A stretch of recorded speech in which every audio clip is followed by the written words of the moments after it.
Effect అని ఉంటది తెలుసు కదా. సినిమాల షిన్కులొస్తే టాకీస్‌లో కూసున్న మన మీద గూడా షిన్కులు పడుతుంటాయి. ఏ కారో, బండో లోయలకు పోతుంటే జనాలు కూసున్న సీట్లు గూడా ముందుకు పోతుంటాయి. ఫైట్ సీన్‌లొస్తే కిందికి మీదికి అయితుంటాయి. అన్నీ మన కండ్ల ముంగటనే అయితున్నట్టు, మనం సీన్ జరుగుతున్న జాగాలనే ఉన్నట్టు కొడుతుంటది. అగో గసొంటి ఎఫెక్ట్‌తోనే జనాలకు సినిమా జూయించిర్రీళ్ళు.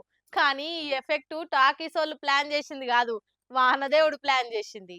ఆదివారం కదా అట్లా ఇంటోళ్ళందరం కలిసి కల్కి సినిమా చూద్దామని మధ్యాహ్నం అయితే చికెన్ బగారా తిని పండుకొని లేచి ముఖం కడిగి కొందరు పంజాగుట్ట పీవీఆర్ లకు పోతే ఆడ షిన్కులు పడుడు సాలైందట. షిన్కులు పడుతున్నాయి 4D ఎఫెక్టా, మనం మామూలు టికెటేగా బుక్ చేసింది. ఆయన కల్కి సినిమాకు 1000 కోట్లు వచ్చినందుకు సర్ప్రైజ్ స్పెషల్ ఎఫెక్ట్ బానే ప్లాన్ చేసినట్టుర్రు అని అనుకునే లోపట్నే ఇది ఎఫెక్ట్ కాదు పైకెళ్ళి కురుస్తున్న వాన షిన్కులను తెరిచి పరిశాన్ అయ్యారు పబ్లిక్. అయ్యో ఏదో వెనకటి పాత టాకీసు మీదంగా రేకులు ఎండలకు పక్కున వలిగి వానాకాలంలో నీళ్లు కురిసినాయంటే ఏమో అనుకోవచ్చు గానీ మల్టీప్లెక్స్ లో 100 రూపాయలు ఎక్కువనే తీసుకుంటారాయే. మంచి మంచి మాలల్లా పెద్ద పెద్ద బిల్డింగ్లలోనే టాకీసులు కడతారాయే. అయినా పైసలు పెట్టి టికెట్ కొని పాన్ ఇండియా సినిమా చూసిన పాపానికి పచ్చిగా చేసి సినిమా నడిమిట్లా బంద్ చేసి అవతలకి వెళ్ళగొట్టిరు. ఇట్లా బయట వాన వస్తుందనే టాకీస్ లా కూర్చుంటే ఈడ కూడా తడిపిరుగారా మిమ్మల్ని అశ్వత్థామ కట్టెతో నడుచుకోను మా యూనిట్లు అవే మా పైసలు మా ముఖాన కొట్టిరు అని సినిమాకి వచ్చిన వాళ్ళంతా వదిలిపెట్టిరట. ఇక కానీ ఇప్పటికే వందల రేట్లున్న పాప్కార్న్లు కూల్ డ్రింక్లు కొనలేక పీవీఆర్ అసొంటి మల్టీప్లెక్స్ లకు పోతందుకు జనాలకు వణుకు పుడుతుందంటే మీదికెళ్ళి ఇసొంటి కూడా అయితే ఇంకెట్లనో ఏమో పోరిగా.